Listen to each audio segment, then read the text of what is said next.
Olá, alunos, sejam bem-vindos a mais uma videoaula. Na videoaula de hoje nós estaremos falando, gente, sobre como ocorre a respiração. Esse conteúdo está no capítulo 2, nas páginas 247 à página 241. Recomendo que vocês me acompanhem durante essa videoaula com o livro aberto, para vocês estarem fazendo as devidas anotações, tá beleza? Gente, então todo o processo respiratório, ele vai envolver a ventilação pulmonar e as trocas gasosas. Ventilação pulmonar é o ato do ar, né, a atmosfera e o oxigênio estarem penetrando nos pulmões e posteriormente ocorrendo as trocas gasosas. Esse gás, o oxigênio que vai entrar nos nossos pulmões, o oxigênio vai entrar na nossa corrente sanguínea, e nossa corrente sanguínea vai liberar o gás carbônico que estava presente nela, beleza? Então, gente, a ventilação pulmonar nada mais é que a entrada e a saída de ar dos pulmões. Tem como nome de ventilação pulmonar. A ventilação pulmonar compreende a inspiração, quando você puxa o ar, né, da atmosfera, e a expiração é quando você está liberando esse ar de volta pelo nariz, tá bom? E esse movimento, gente, de inspiração e expiração, ele vai ser realizado com auxílio de músculos intercostais, tá? Que revestem toda a superfície do pulmão, juntamente com as costelas, tá bom? E pela ajuda também do diafragma, que é um músculo que se encontra logo abaixo dos pulmões. Então, a ação conjunta desses dois músculos, tanto os intercostais quanto do diafragma, eles vão estar auxiliando a movimentação do pulmão, gerando uma diferença de pressão, né? Que vai facilitar a entrada do ar atmosférico pelas nossas narinas até atingir os pulmões e posteriormente estar atingindo os alvéolos pulmonares e ocorrendo a troca gasosa. Então, pessoal, veja bem. Então, temos o movimento de inspiração e o de expiração. Na inspiração, gente, o ar inspirado, como eu falei para vocês, ele entra pelo nariz, também pela boca, né? Chega aos pulmões. Temos ajuda aqui. O diafragma, ele vai se contrair e vai descer. Olha o diafragma aqui, ó. Ele está descendo.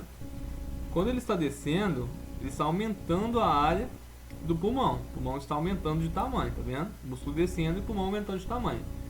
Os músculos intercostais, eles vão se contrair e elevam as costelas. Então ele vai aumentar também a área do pulmão. Vocês podem observar quando vocês inspiram, façam experimentos agora aí durante essa aula.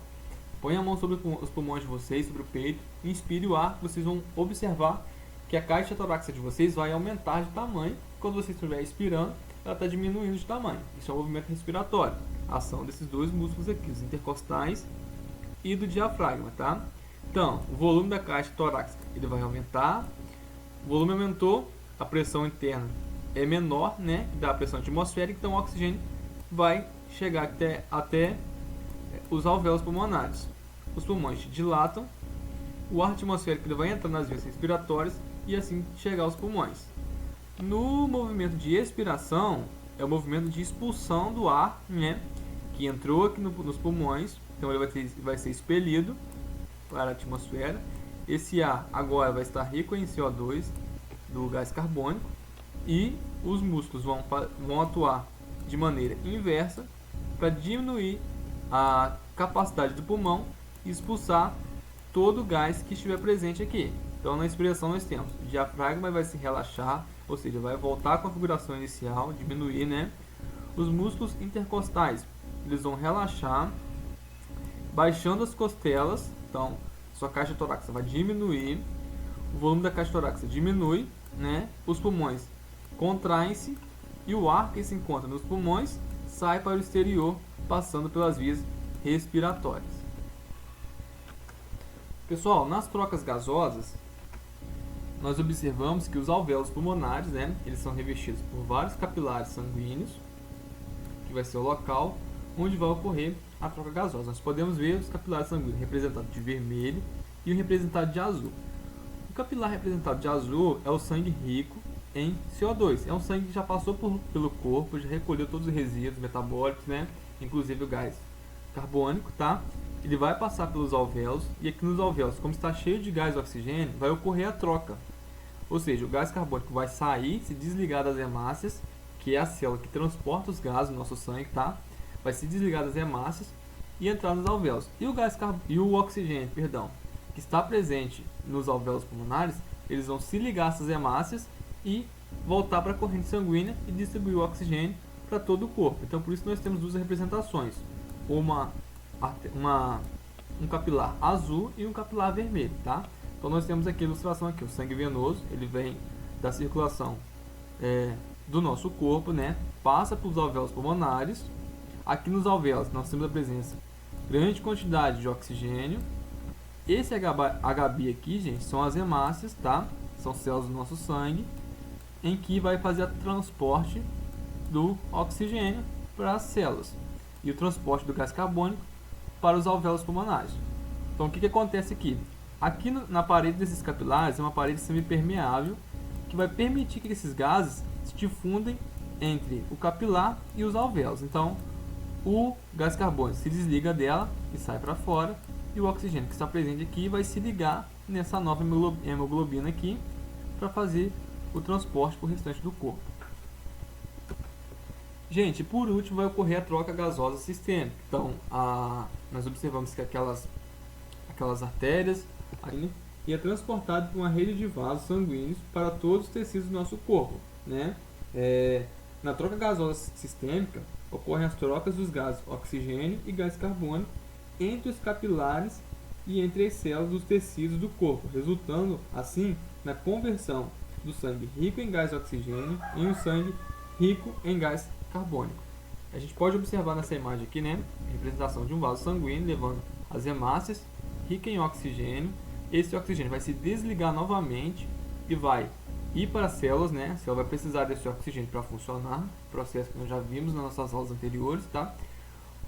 Então, vai se desligar e a célula vai receber esse oxigênio.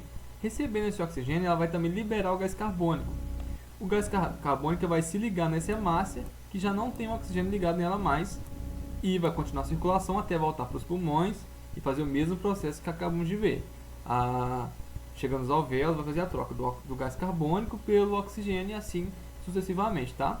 Lembrando que a corrente sanguínea, nós vamos ver nas próximas aulas, elas vão carregar também resíduos tóxicos das células, nutrientes, né, da nossa alimentação e outros resíduos metabólicos dos processos bioquímicos que ocorrem no nosso corpo, tá?